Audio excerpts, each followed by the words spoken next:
Ladies and gentlemen, welcome back to the analysis of YOLENO TV. I hope you're well from whatever you're watching this channel. Now, there's a video that was shared by the Kenyan vigilante. This video is concerning a statement from the former IEBC CEO, James Oswago. And in that video, James Oswago was exposing to people the number of ways how elections can be rigged. Now, I know you've heard about this from several other YouTubers who've done stories about this, but there's something I'd like us to look at, ladies and gentlemen, concerning James Oswago. Now, I know many of you wondering why James Oswago had to come on board with such a story about how elections are rigged. Of course, elections are rigged, especially in Africa and even countries outside Africa. We are not trying to run away from that fact. I will take you through some information regarding this video that was shared about James Oswago's, remarks. So, you all remember that in 2022, Azimio were not happy. They were not happy because they suspected that the system was manipulated. Now, in some of the points that James Oswago has highlighted, system manipulation is part of it. When there was that court proceeding, you remember we were confronted with the reality that a hacker had logged into the SMARTMATEC system and had not logged out until the day elections were over. So this person had logged in for almost 30 days. So shocking. How would someone be online for 30 days? Now, in this analysis, ladies and gentlemen, I want us to focus on James Oswago's video. I'll first of all share the video, then we'll look at the contents of that video, bit by bit, ladies and gentlemen. Remember, we are almost 2 years away from our election, and this is the time whereby such kind of information are very, very important to the people. Remember, your vote is your right. So in this analysis, ladies and gentlemen, let us focus on what James Oswago is saying. But before I share the video, I've discovered that many of you good viewers forget to like our video. You forget to subscribe to our channel. Please always like our videos. And for new viewers, please subscribe to our channel to enable this channel grow. And to our existing subscribers, I want to continue thanking you so much, because without you, this channel cannot grow.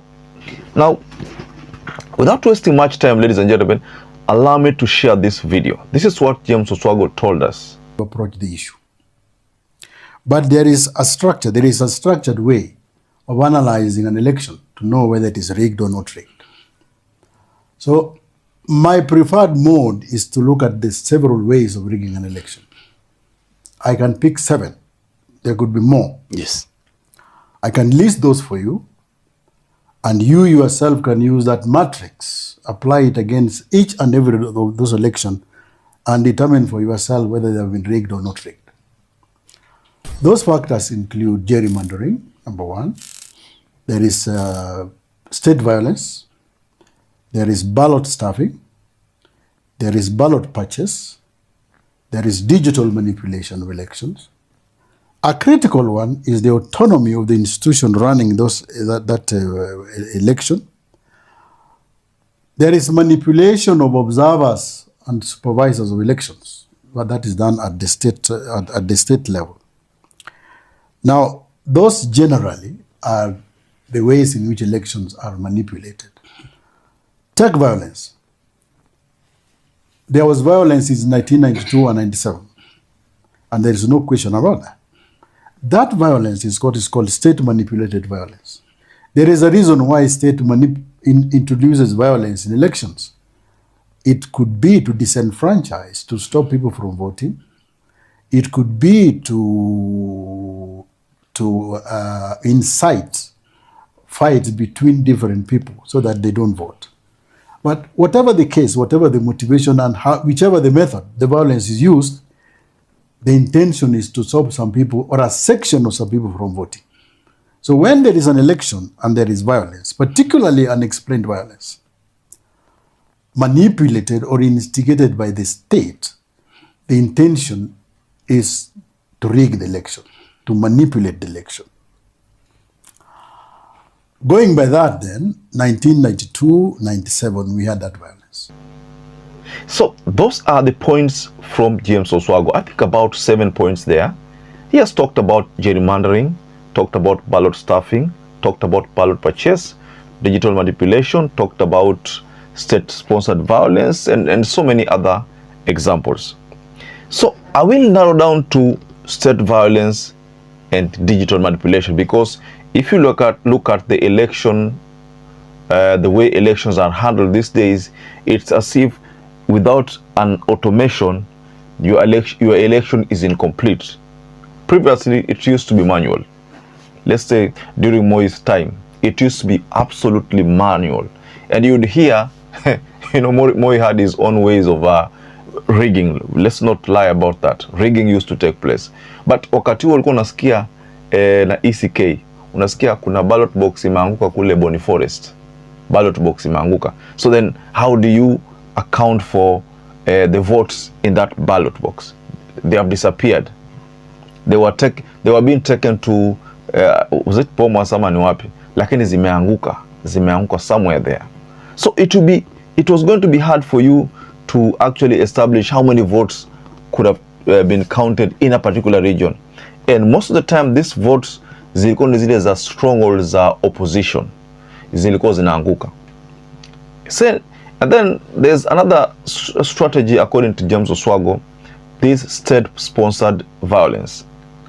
If a government wants to bring tension in a region that is perceived to be the opposition stronghold, the government will always sponsor some violence, and then the people there will it will be hard for them to vote. If they don't vote in their numbers, it means the expected votes for the opposition, the number reduces. So those are some of the strategies that some of them used to happen during Moi's time. Now let us talk about digital manipulation of elections. Now this is now the thing. Now just like the last two elections, we had some issues with the system, but in the 2022 election there was the SMARTMATEC system manipulation that was spoken by many people. The courts were confronted with several realities. The public were also confronted with several realities. SMARTMATEC themselves have had a challenge of proving to the people that what they provide in terms of data is data that can be relied upon. So katika hili swala zima la James Oswago, data ni kitu cha maana sana. Data, if the system fails either because of some technical itch, ama fails because a hacker has invaded and decided to bring it down, then that would mean the election will be affected.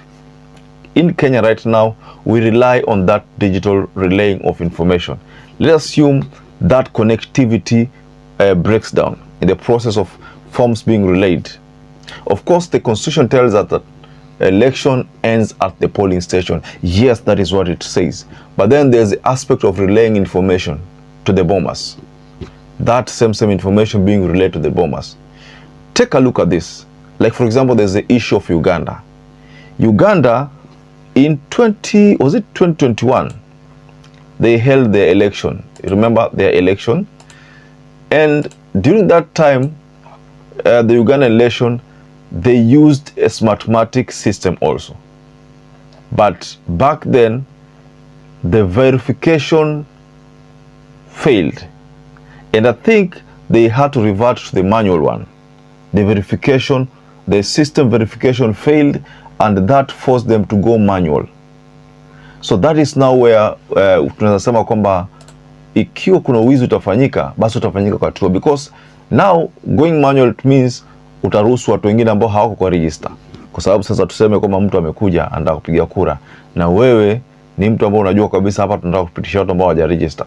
Mtu akikuja pale unajidai unaangalia ID, unampeana ballot papers na mark, anaenda na Trump ana drop pale. Kumbe huyu mtu afai kupiga kura pale. Lakini kwa sababu system haifanyi, sasa inabidi mfanye ile manual, unajidai unaangalia kwa kitabu, kitabu afu nampatia ballot, anaenda pale mbele na anaenda vile anapeleka huko mbele na anapiga kura na hayuko kwa register. You see, it's possible because it's manual. So the system, the automated one, huwa inasaidia because now you must exist hapo. Ukiweko hauko, unaambiwa hauko hapa, unaenda area nyingine. So it's very much possible to play around with the manual one as opposed to the automated one. The automated one, the only time you can play around with it maybe ni kama wakati utaka ile data iwe relayed to to bombers. So ile during relaying of hii data to bombers, hapo naamua kwamba hii information na intercept haifiki venye nafaa ifike. So the end result inakuwa kwamba iko manipulated, tampered with. There's nothing that you can get from it, ladies and gentlemen. So what I'm saying is very simple.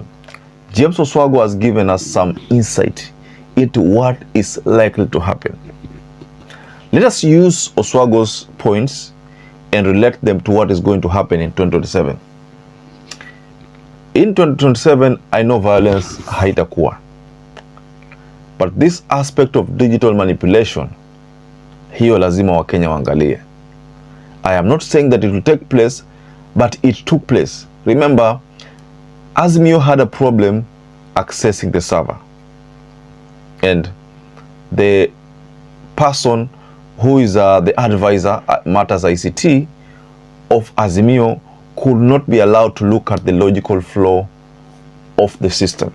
According to Azimio, they wanted to access the server and look at some of the codes there. They could not do it because they could not be allowed access, because the provider alisema kwamba hawezi ruhusu hiyo.